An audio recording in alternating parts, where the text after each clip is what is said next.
Hi, and welcome. Let's do some Bei Quan. Now, if you haven't had a chance to check out our first Bei Quan video, this would be a good time to go do that. That lays out the first few movements of the form that we're going to be continuing on with right now. Now, Bei is a great form for opening up the body and just getting into your physical practice. There's lots of challenging movements, and it's one of those forms that you can just relax into and feel the challenge, right? And so let's go ahead and step into it.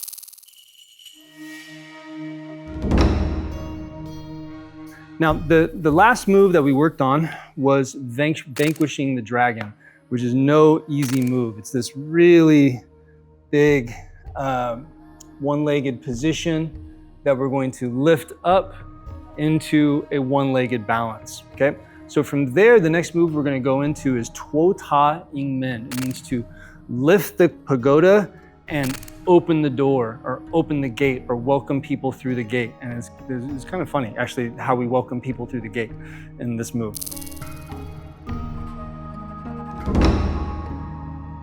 So here is the move. We have come up from this position into this single leg balance.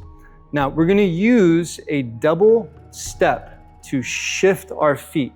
So we step back, shift the weight, adjust your front foot, and now you're going to kneel into this twisted position. And as you do, this hand pierces towards the ground as the top hand closes into this closed position.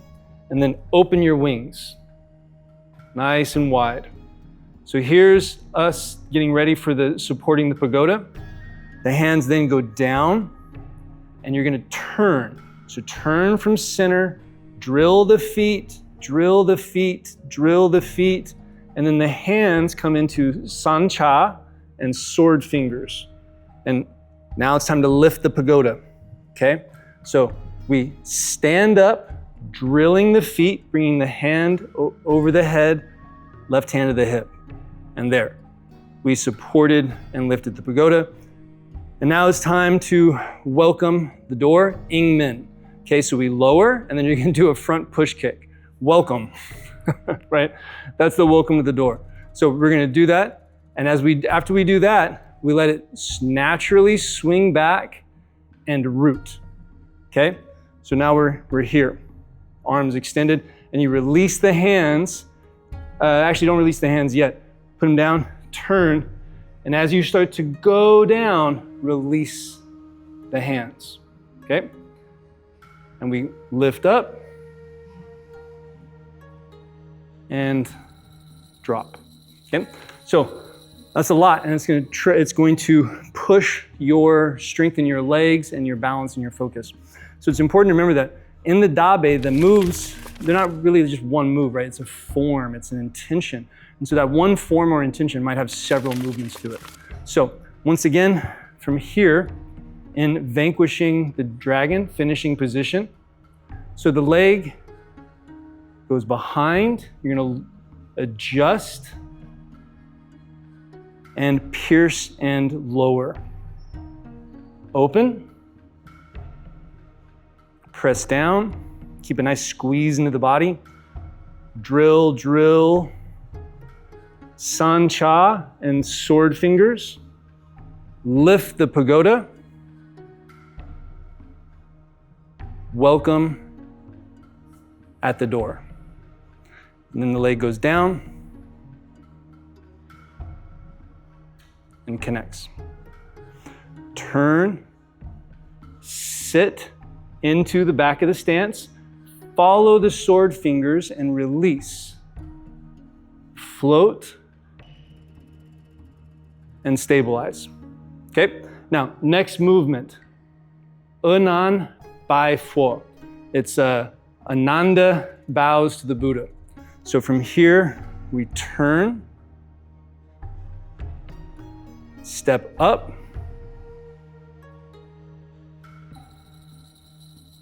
arms rise, fingertips together, edges of the hands together, drawing to center. And that's it. So I told you, some moves have a lot of moves and others not so many. So we come from here, finishing, and then into Anan Bai Quan. Ananda bows to the Buddha.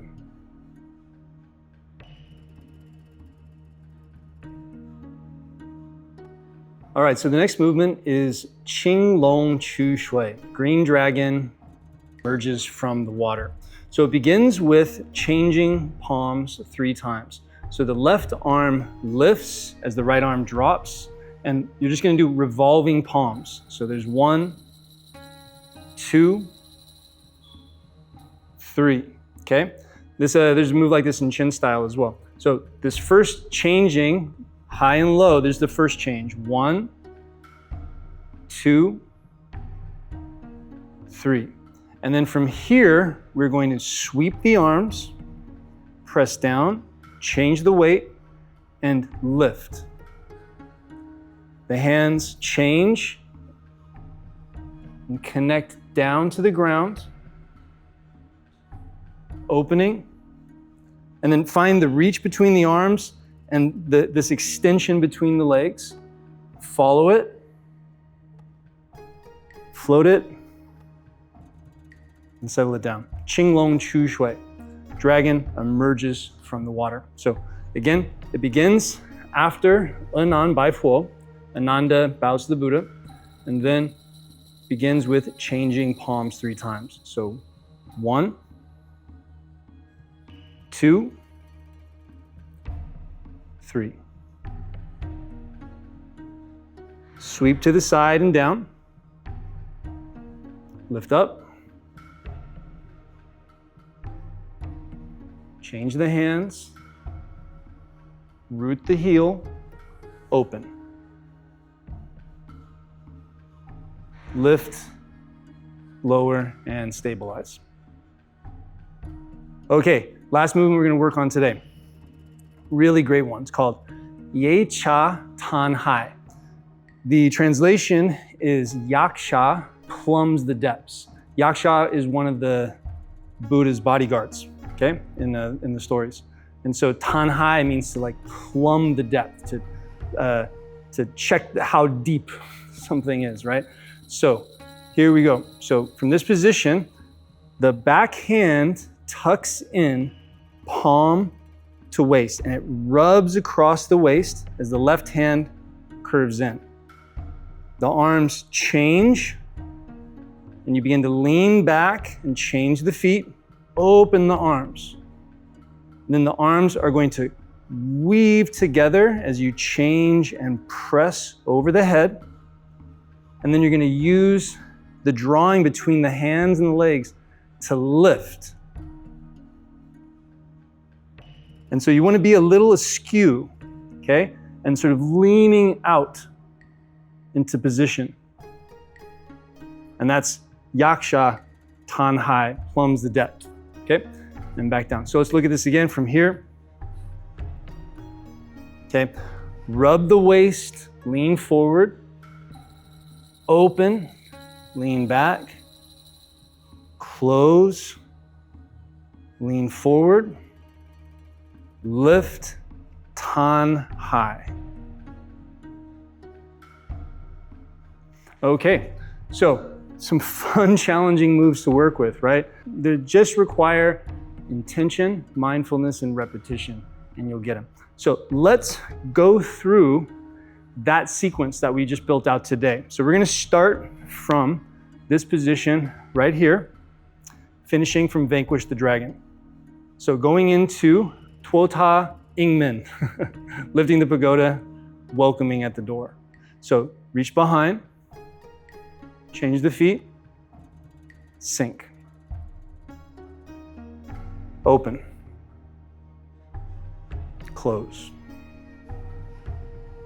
Drill, find the fingers, the hand shape, lift the pagoda. Welcome at the door. Lower the leg, connect to the ground. Anan Bai Quan. Ananda bows to the Buddha. Step up.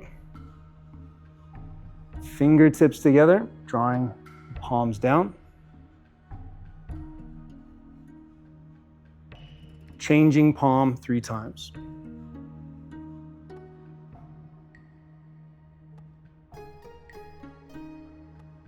Sweeping to the side.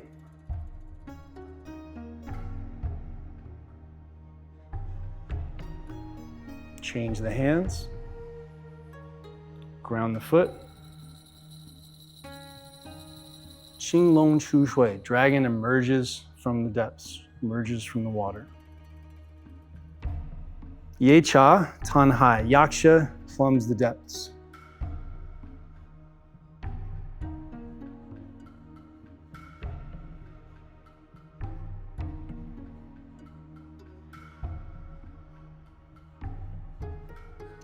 And close. Sitting back. Basic closing.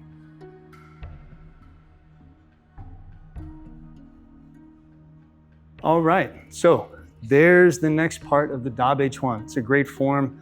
You can work those movements in isolation, just practicing over and over again to get those qualities more embedded in the body, or you can do them in a little flow like we just did, and even attach it to the previous sequence that we did to make a connected practice.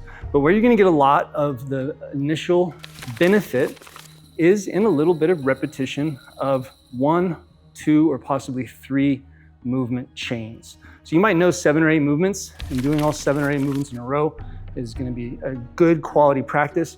But in the beginning of your practice, taking 2 or 3 movements, doing them for repetition that you can focus on, will actually get you more volume, more focus, better gongfu, building right away. So work that, because the way to think about it is like a form represents a very diverse range of movement. So sometimes we have to take those pieces out of the form to learn them a little better, so that when we go through the whole thing in sequence, we're gonna get the value and work out of it that we want. So it's a good way to create a little bit more inquisitive curiosity and study within your practice, is to take those like 1, 2, or even 3 movement sequences out and just train them. So have fun with it, and we'll just keep working through the Bei and keep letting this form inform our movement. So thanks a lot, and I'll see you next time.